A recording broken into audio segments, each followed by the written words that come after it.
Attila rose to power in a Europe already trembling from migration and war. The Huns were nomadic horsemen who had surged westward in the late 4th and early 5th centuries, building a vast, flexible empire of subject peoples across the plains north of the Danube. In 434, Attila and his brother Bleda inherited this confederation and ruled together, not from stone palaces, but from mobile camps of wood, leather, and felt. Their strength was speed, mounted archers who could appear suddenly, strike hard, and vanish. Rome called them barbarians, yet Attila understood Roman politics and money better than many Roman generals did. Almost immediately, the brothers negotiated a treaty with the Eastern Roman Empire at Margus, demanding increased payments in gold. From the beginning, Attila's strategy was clear: pressure Rome's borders, exploit its distractions, and turn fear into tribute. The Treaty of Margus bought time, but not peace. When the Eastern Roman government failed to meet the promised payments, Attila struck. In 441, while Roman forces were distracted elsewhere, Hunnic armies smashed across the Danube and tore into the Balkans. Cities were not just captured, they were broken as warnings. Strongholds like Singidunum fell, and the frontier line collapsed under the shock of fast-moving raids. In 443, Attila returned with even greater force, advancing deeper toward Nisus and Serdica, and spreading destruction in a widening arc. He pushed toward the great prize, Constantinople, but its massive walls resisted even Hunnic speed. Unable to storm the capital, Attila ravaged the provinces around it, turning roads, farms, and towns into a ruined belt. The peace that followed was brutal: a huge lump sum in gold and a sharply increased annual tribute. Attila had proven that Rome could be made to pay for survival. Around 445, Attila eliminated his brother Bleda and ruled alone, tightening the Hun confederation into an autocracy driven by his will. In 447, he launched a new, massive invasion of the Eastern Roman Empire. The campaign struck deeper and farther east than before, battering provinces like Moesia and Lower Scythia. Attila defeated Roman forces on the Eutis River, though at a cost, and then unleashed devastation across the Balkans. He drove south into Greece and was reportedly stopped only at Thermopylae, where geography finally narrowed his path. War now blended into diplomacy. Roman envoys negotiated constantly, trying to reduce ruin into manageable payments. One of them, Priscus, later described visiting Attila's headquarters and witnessing the strange mix of simplicity and power. A ruler served on wooden dishes while his lieutenants ate from silver, a deliberate display that he was master of both wealth and restraint. The resulting settlement forced Rome to evacuate territory and continue tribute, turning the Danube region into a scarred frontier zone. Attila's power was not only military, it was political engineering. The Hun Empire was a confederation of many peoples held together by fear, reward, and Attila's authority. He extracted gold from Rome, but he also demanded food, horses, and hostages from subject groups, distributing resources to keep his warriors loyal.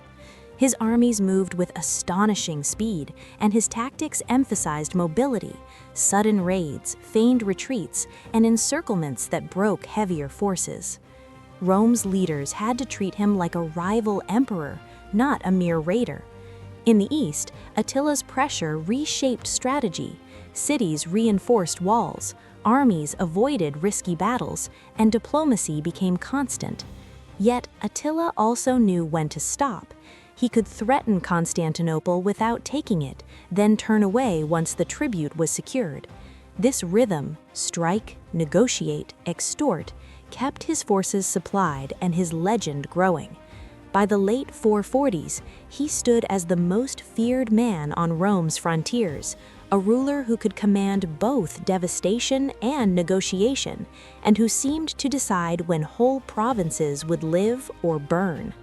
In 451, Attila turned west and invaded Gaul, launching the campaign that would define his legend in Roman memory. His motives were complex: opportunities for plunder, strategic pressure, and a political claim tied to Honoria, the sister of Western Emperor Valentinian III. Honoria had sent Attila her ring, seeking rescue from an unwanted marriage, and Attila seized the chance to demand her hand and half the Western Empire as dowry. Whatever the legal fiction, the war was real. Attila's armies advanced fast, threatening cities and forcing panic across the countryside. He nearly captured Orleans before a coalition arrived, Roman forces under the general Attius and the Visigoths under King Theodoric I. The two sides met in a colossal battle, remembered as the Catalaunian Plains. Fighting was savage. Theodoric was killed, and Attila ultimately withdrew. It was his first major defeat. The retreat did not destroy his power, but it proved he could be checked when Rome's enemies united. Attila returned in 452 with a new target: Italy itself. The Western Empire was already weak, politically divided, financially strained, and dependent on a few commanders.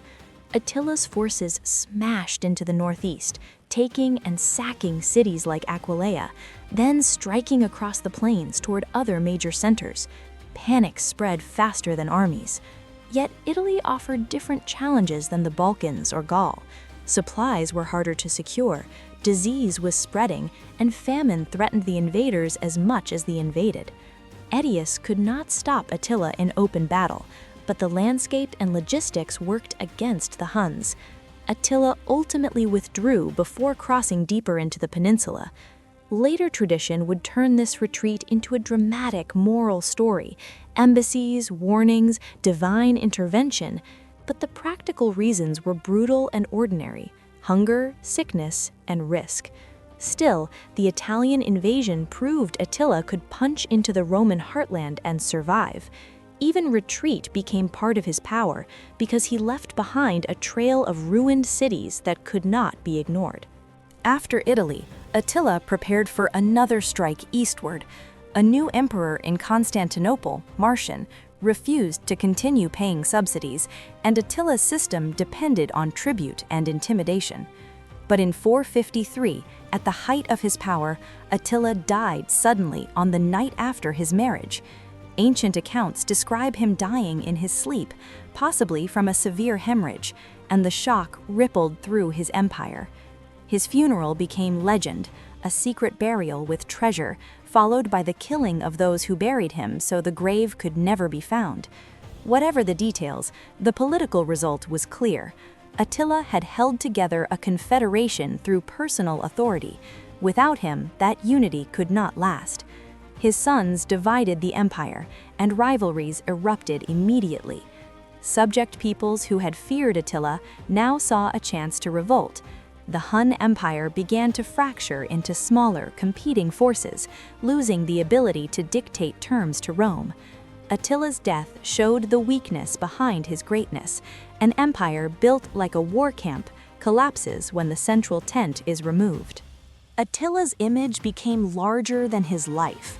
To Romans and later Christian writers, he was the scourge of God, a terrifying punishment sent to humble an empire grown decadent. Yet the historical Attila was not only a destroyer, he was also a negotiator who understood exactly how Roman systems worked. He demanded gold, extracted hostages, and used diplomacy to keep enemies divided. His court, described by Priscus, showed controlled simplicity: wooden dishes for Attila, silver for his nobles, an intentional performance that he needed no luxury to prove power. Militarily, the Huns changed Europe's balance. Their movement had already helped trigger waves of migration, pushing other peoples into Roman lands. Under Attila, that pressure became organized state violence. But the Hun Empire left few lasting institutions, and after it collapsed, its memory spread into legend more easily than into law. Songs and epics in later Europe reimagined him as Etzel or Atli, turning a steppe king into a mythic figure. His true legacy is the fear he created, and the reminder that even Rome could be forced to bargain. Attila's campaigns also reveal what the late Roman world had become: rich but brittle. The Eastern Empire could raise walls and pay gold, surviving by turning money into security. The Western Empire lacked that stability and relied on alliances, especially with groups like the Visigoths. The battle in Gaul proved that when Rome coordinated with powerful federate kingdoms, it could resist even the Huns. But resistance carried a cost: towns wrecked, fields trampled, and civilians uprooted.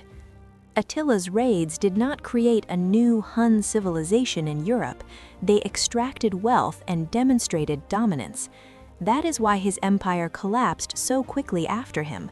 It was not held by shared institutions, but by fear and personal loyalty. Still, in the short term, Attila forced both halves of Rome to reorganize priorities, redirect armies, and accept humiliating treaties. He also exposed how diplomacy could be used like a weapon, demanding tribute, then punishing delays, then renegotiating from a stronger position. Attila's story is less about barbarian chaos and more about a steppe ruler who mastered the weaknesses of an aging superpower. Attila died in 453, but his name never stopped marching. He became a symbol of the migration period's violence, when empires and peoples collided and the map of Europe began to change. Historically, his career lasted less than 20 years, yet it shook both Eastern and Western Rome through invasions, forced treaties, and a constant threat at the Danube. He reached the Balkans, Greece, Gaul, and Italy, and even his defeat at the Catalonian plains did not erase the fear he inspired. After his death, the Hun confederation fractured as subjects revolted and his sons fought, proving that his empire was built on personal domination rather than lasting administration. Still, Attila left an imprint on military imagination, the archetype of the fast, terrifying horse archer king who could humble cities and emperors. In legend, he became Etzel and Atli; in sermons, a divine punishment; in history, a ruthless strategist who understood tribute, terror, and timing. Attila's true monument is not a city or a law code. It is the moment Rome learned it could be forced to pay.